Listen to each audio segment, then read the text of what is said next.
questions asked and the questions answered about the Wentworth debt recovery system. It's it's a fair system that collects on the wrongdoings of others.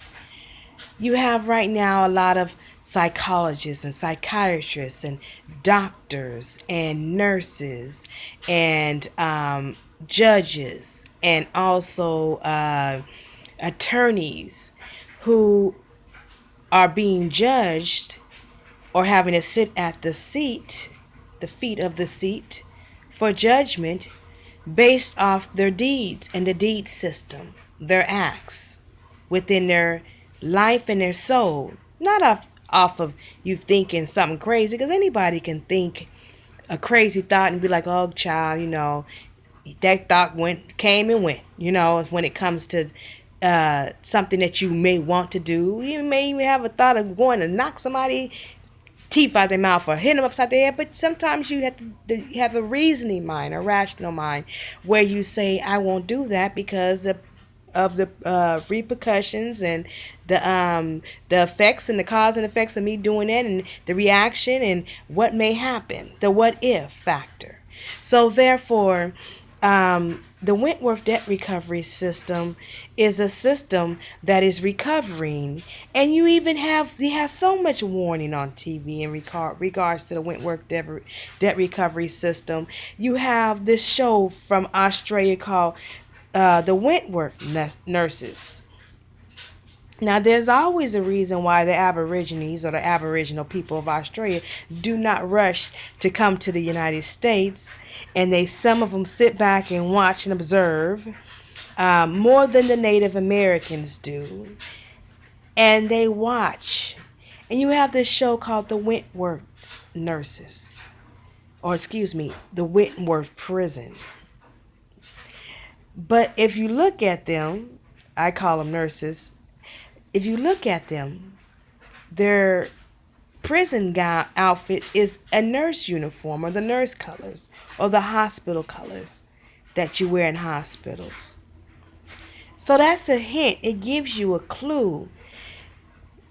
Doctors take a Hippocratic oath to do what they're supposed to do their best to cure or heal to the fullest of their abilities. But when the doctors lose their morals and their conscious mind to do other than what they're supposed to do, and they're supposed to guard and protect their patients from others coming in to do wrong to that patient. So when the doctors forget about the Hippocratic oath, as Wendy Williams called it, a hippo oath, and start doing something different, when psychologists and psychiatrists start falsifying records in a patient's file that causes them to incur a debt within their system or whole body of being and within society. Or when does a doctor do the same?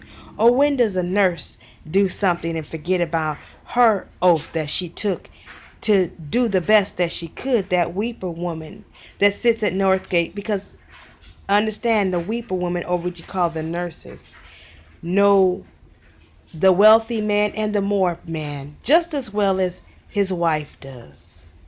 So when do they throw out their oath to be the best nurse that they can be, practitioner or healer or worker, to promote healing in the body that they can, and incur a debt in their system, and now they're running around trying to figure out how can you get rid of the debt?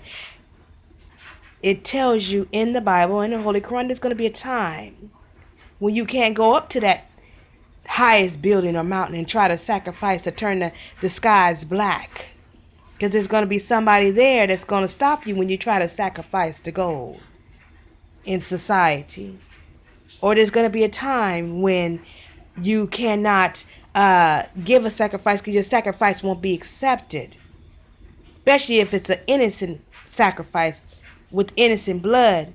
Because remember, y'all tried to do that with Jesus, and Caesar told you you sacrificing an innocent man. An innocent man was sacrificed, but his family of soldiers came and saved him and didn't break his legs because he was meant to walk.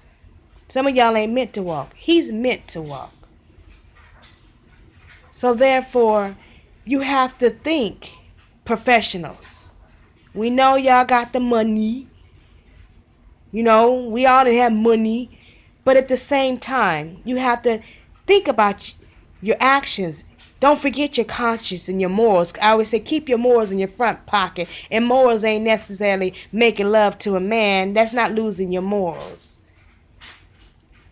But keep your morals in your front pocket so you can live long. So you won't incur a debt and they won't have to count it up against the debt of the United States. See, because the debt of the United States started occurring in the 1900s. 1900. And then they brought in a system with the IBM system to help calculate the debt and count it up with the immunizations and the programs. And they always give you a warning. You better think. Think about what you're trying to do to me. They always give you a warning about the babies and what you may try to do to them and the debt that you may incur to the point where it may curse your whole family. So now the strippers. Y'all thought, strippers? Oh, strippers. You mean the kind of slide down the poles? No, strippers. Life strippers are lining up, watching and trying to see who they gonna strip. Because see, with the judgment comes the strippers. Y'all don't know about the strippers? The strippers are the ones that strip you of everything.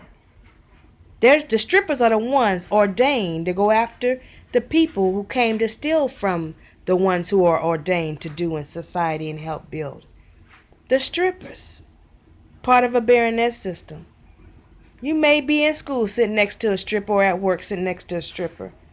And they don't judge. They go off of your conduct and off the judgment of the Wentworth debt recovery system and how you treat one another. They're decent people. And they watch and observe. They don't judge based off you sleeping with a man or a woman, off your sexuality. They don't judge you like that. They judge you off your conduct of one another. They're from the highest to the lowest people. And they sit and they observe. You don't know who they are. They're not what you think in church. Those people that's in church, those aren't strippers. They don't use religion to judge you. It's like I said, even the atheists can go into a prayer closet and pray using the Baroness system and say, "Ho!"